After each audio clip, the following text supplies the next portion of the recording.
Now then, this is a very brief update. This is a potter's wheel that Owen brought me, and thank you very much, Owen, and there'll be a link to his channel at the end of this video.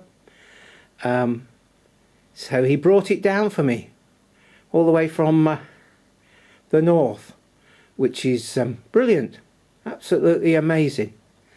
Yeah, it wasn't working, but it had a what they call a universal brush motor in it, and they normally have little bronze bearings either end, very similar to the ones found in sewing machines and windscreen wiper motors and heater motors and all those sorts of things.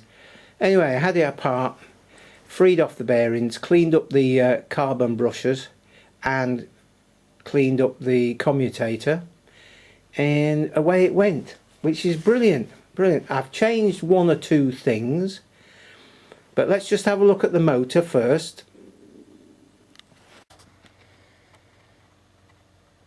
So it's double belt drive. That pulley there at the back there is the one that's on the main spindle, and then you've got a double pulley here, a small one on the bottom and a big one on the top, and that goes to the motor. It's reasonably large. I think it's about 200 watts or something like that.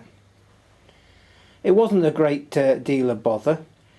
It's obviously been, the whole thing has been chopped and changed over the years, and Owen got this from the side of the road in the big conurbation that he lives in, which is amazing. And of course he's the sort of guy who goes, "Oh yeah," and doesn't just ignore it, and doesn't think, "Oh, that's some weird form of freezer because it's white." Oh no, he knew exactly what it was.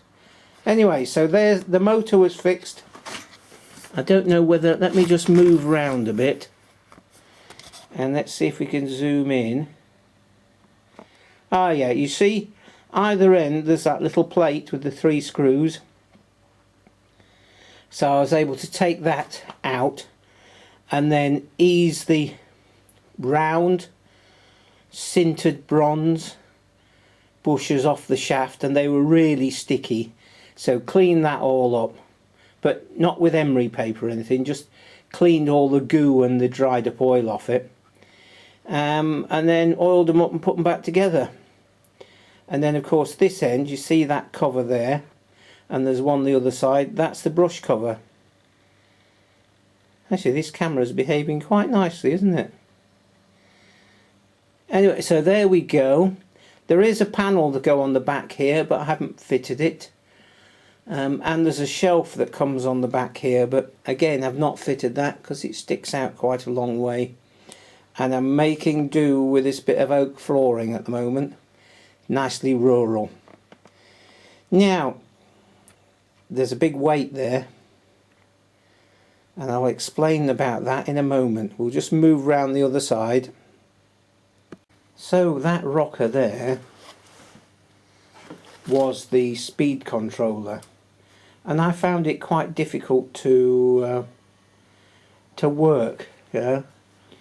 So it goes through a shaft.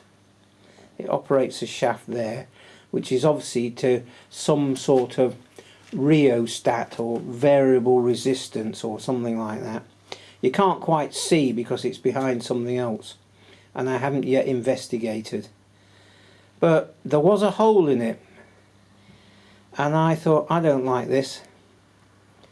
So a piece of thready bar, and it runs upon that block, and then you can just set the speed.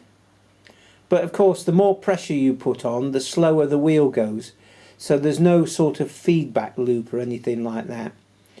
But it's rural and it's a bit noisy, but I tell you what, it's a brilliant start. It's absolutely amazing.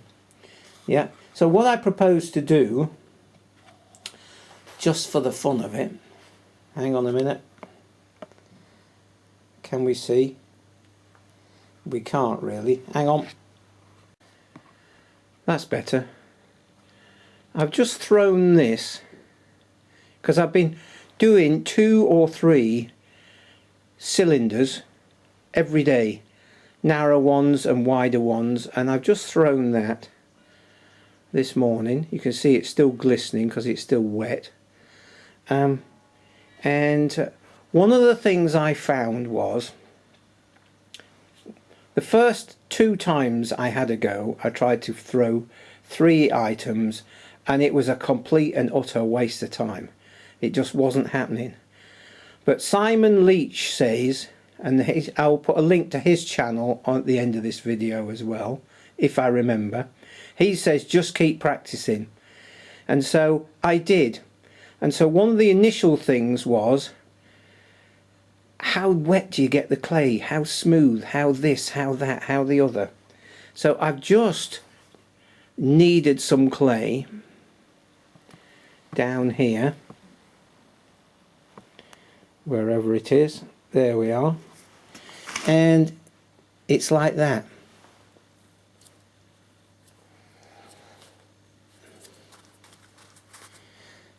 So trying to get the right consistency for the clay, you know, how do you do that? Well, I had some drier stuff and some slightly wetter stuff. The dry stuff was too dry, the wet stuff was too wet, and I spent 10 minutes kneading it together so that it felt like it was a very even consistency throughout. That's all I can say, really. It's not sticky, but it's not difficult to manipulate. If it's too hard, you have to put so much force on that things go wrong. If it's too soft, then when you add water as lubricant, it becomes far too soft and unmanageable. So there you go. So let's just, I'm just going to, this is not a demonstration by all means. This is nowhere near. This is just me having a go. For those people who want to have a go, and it's like, where do you start? And you know, as I said, the first half a dozen times, I'm doing 3 a day to try and build up sort of confidence, and we're in week 4 now, or week 3, something like that. You just got to keep going, and it slowly comes to you, because it's a muscle memory, tactile, all those sorts of things, and there's so many variables. Anyway, I'm just going to have a go, and you can watch if you want.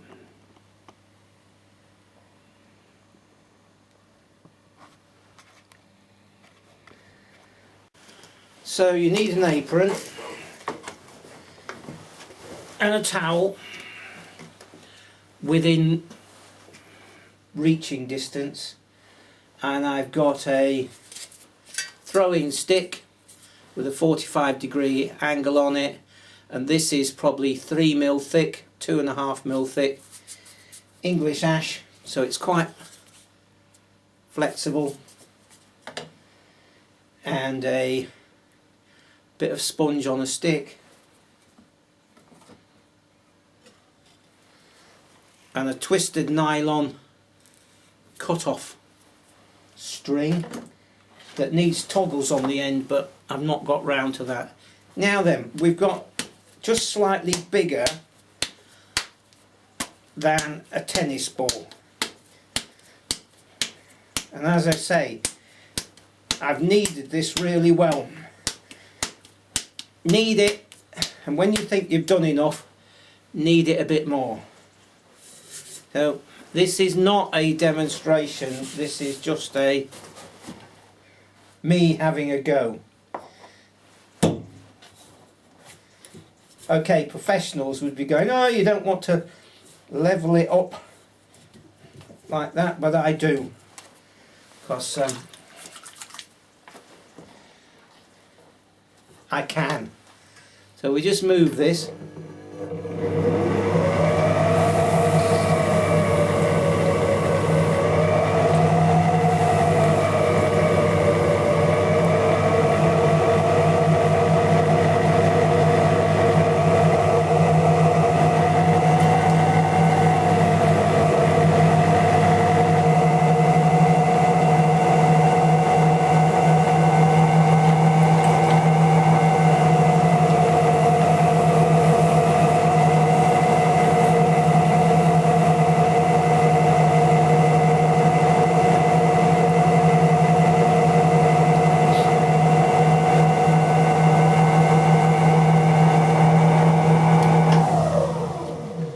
see there that my knuckles weren't moving like that. If they're moving like that, then you're not centered.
Just removing the slurry there. Right, somewhere got a bit of leather, so you can do this really gently,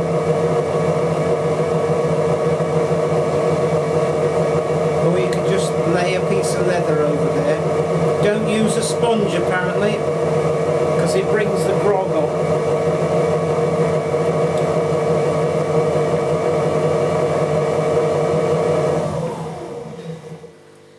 Okay, now I'm not very good at cutting off at the moment, so I'm not going to show you that, but there you go, and I did it on camera.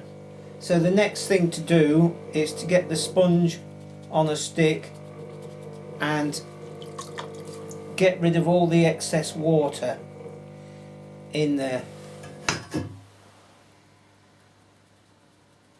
because apparently if you don't, it will continue to make the bottom soft, and then it will all collapse.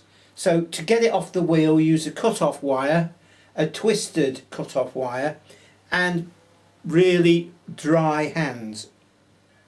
But as I say, I don't want to show that because I'm not very good at it. Okay, hopefully you found this interesting.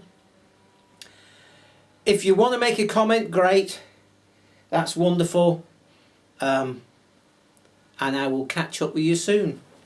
And thank you, Owen, and thanks to Simon Leach for all his informative videos, and the pottery department or the art department at Boston College, Lincolnshire.